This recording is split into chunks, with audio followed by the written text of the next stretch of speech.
வணக்கம். இன்றைய நாளுக்கான பரதி ஊடகத்தின் முக்கிய தலைப்புச் செய்திகளின் தொகுப்பு. நாட்டின் தேசிய பாதுகாப்பை உறுதிப்படுத்தவும் சவாலான பொருளாதார சூழலிலிருந்து மக்களை பாதுகாக்கவும் எடுக்கப்படும் நடவடிக்கைகளுக்காகவே அவசரகால சட்டம் நீடிக்கப்பட்டுள்ளது என்று பாதுகாப்பு பிரதியமைச்சர் மேஜர் ஜெனரல் ஓய்வு பெற்ற அருண ஜெயசேகர் தெரிவித்தார். அரசு இச்சட்டத்தை தவறாக பயன்படுத்தவில்லை என்பதை அவர் திட்டவட்டமாக சுட்டிக்காட்டினார். தேசிய பாதுகாப்பு அச்சுறுத்தல், பொருளாதார வங்குரோத்து நிலை மற்றும் மக்களின் வாழ்வாதார வீழ்ச்சி ஆகியவற்றை கொண்டு ஒரு இக்கட்டான சூழலிலேயே நாம் நாட்டை பொறுப்பேற்றோம். நாட்டின் முன்னேற்றத்திற்கு சட்டத்தின் ஆட்சி நிலைநாட்டப்படுவது அத்தியாவசியமானது ஆகும். தற்போது நிலவும் தித்வா சூறாவளியின் பாதிப்புகள் மற்றும் மத்திய கிழக்கில் ஏற்பட்டுள்ள போர் சூழல் என்பன நாட்டின் பொருளாதாரத்திலும் பாதுகாப்பிலும் தாக்கத்தை ஏற்படுத்தக்கூடும். இச்சட்டம் மக்களின் உரிமைகளை நசுக்க பயன்படுத்தப்படவில்லை, மாறாக தேசத்தின் ஸ்திரத்தன்மையை பேணவே நீடிக்கப்பட்டுள்ளது. எதிர்கால சவால்களை முறியடித்து நாட்டை முன்னோக்கி நகர்த்துவதற்கு இந்த தீர்மானம் மிகவும் பொருத்தமானது என குறிப்பிட்டுள்ளார்.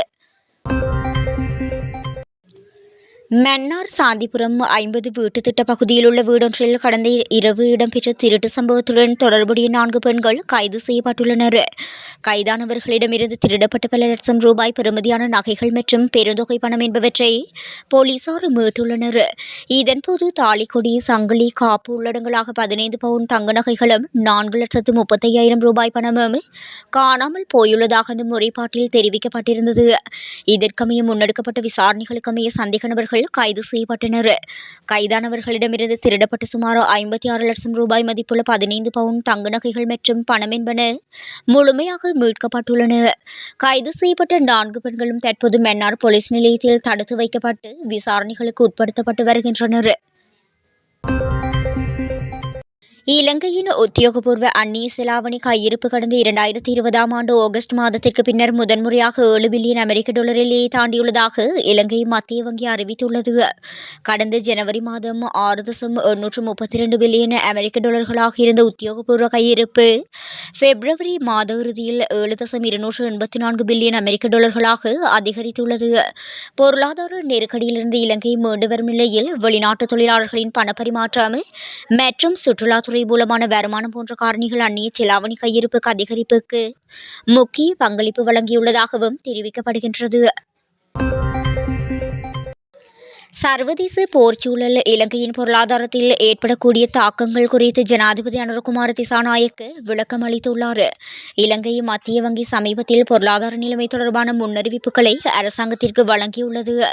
அதில் நிதிச் சந்தையில் ஏற்படக்கூடிய பாதிப்புகளை 3 நிலைகளாக அவர்கள் ஆய்வு செய்துள்ளதாகவும் தெரிவித்தார். அந்த அறிக்கையின் அடிப்படையில் அரசாங்கம் தேவையான முடிவுகளை எடுத்து வருவதாகவும் அவர் குறிப்பிட்டார். வெளிநாடுகளில் வசிக்கும் இலங்கையர்களின் பாதுகாப்பும் முக்கிய விடயமாக கருதப்படுவதாக கூறிய நிலைமை மோசமடைந்தால் அவர்களை பாதுகாப்பாக இலங்கைக்கு அழைத்து வருவதற்கான திட்டங்களும் தயாராக உள்ளதாக தெரிவித்தார்.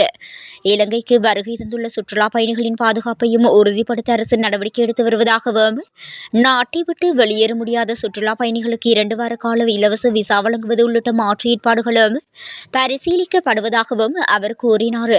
மேலும் தேயிலை ஏற்றுமதி உள்ளிட்ட பொருளாதாரத்திற்கு நேரடி தாக்கம் ஏற்படுத்தக்கூடிய விடயங்கள் குறித்து அரசாங்கம் கவனம் செலுத்தி வருகின்றது. இந்தியாவிற்கு விஜயம் மேற்கொண்டுள்ள வெளிநாட்டு அலுவல்கள் அமைச்சர் இந்த விவகாரம் குறித்து இந்திய அரசாங்கத்துடன் கலந்துரையாடியுள்ளதாகவும் அவர் குறிப்பிட்டார். கம்பளியில் உள்ள பிரதான சாலையின் நவகுருகுல பகுதியில் நேற்றைய தினம் ஒரு முச்சக்கர வண்டி திடீரென தீப்பற்றி முழுமையாக எரிந்து நாசமானது. குறித்த முச்சக்கர வண்டி பயணித்துக் கொண்டிருக்கும் போதே திடீரென தீப்பற்றியதாக கூறப்படுகின்றது. தீ வேகமாக பரவி குறித்த வண்டி முழுமையாக எரிந்து சேதமடைந்துள்ளது.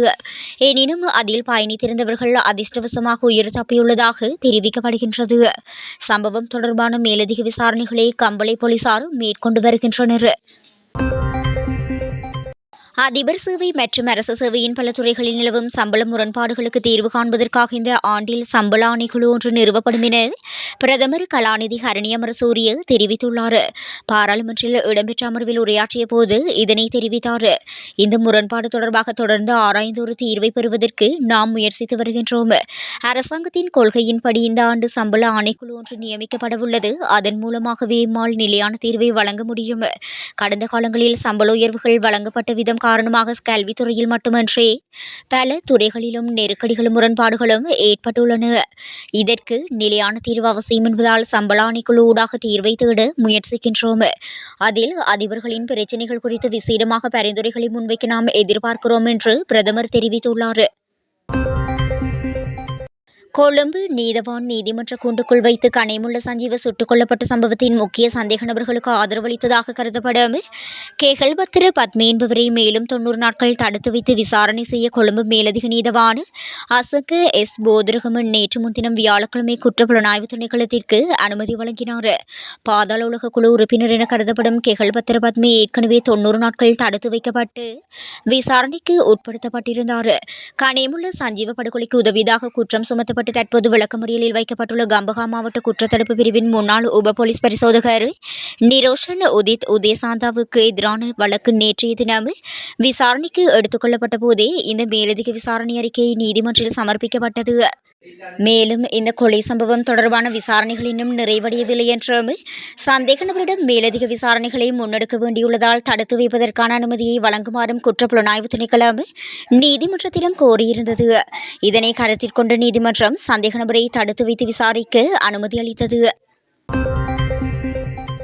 இலங்கையின் நிலம், வான்பரப்பு அல்லது கடல் எல்லைகளை எந்தவொரு நாட்டுக்கும் சார்பாகவோ அல்லது மற்றொரு தரப்புக்கு தீங்கு விளைவிப்பதற்கோ பயன்படுத்த ஒருபோதும் அனுமதிக்கப் போவதில்லை என்று நீதியமைச்சர் ஹர்ஷன நாணயக்கார சபையில் திட்டவட்டமாக தெரிவித்தார். நாட்டின் வெளிவிவகார கொள்கை மற்றும் சர்வதேச உறவுகள் குறித்து அமைச்சர் தொடர்ந்தும் தெரிவிக்கையில், எமது அரசு பதவியேற்ற போது இவர்களுக்கு சர்வதேச உறவுகள் கையாள தெரியாது என்றும் ஒரு பெட்டிக்கடையை கூட நடத்த தகுதியற்றவர்கள் என்றும் விமர்சித்தார்கள். ஈரான் அமெரிக்கா மோதல் போன்ற சர்வதேச பிரச்சினைகள் முழு உலகையும் பாதிக்கின்றன. உலகில் எங்கு போர் நடந்தாலும் பாதித்து மக்கள் மனித உயிர்களுக்கு தான் எனவும் அதனால் எமது ஜனாதிபதியும் வெளிவிவகார அமைச்சரும் எப்போதும் உலக அமைதிக்காக குரல் கொடுத்து வருகின்றனர்.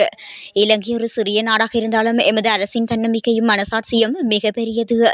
பிற நாடுகளின் மோதல்களுக்காக எமது வளங்களை பயன்படுத்த இடமளிக்க மாட்டோம். மனிதாபிமானத்தை முன்னிறுத்தி எந்தவொரு தரப்புக்கும் பாதிப்பு ஏற்படாத வகையில் நடுநிலையான வெளியுறவுக் கொள்கையை தொடர்ந்து முன்னெடுப்போம் என குறிப்பிட்டுள்ளார்.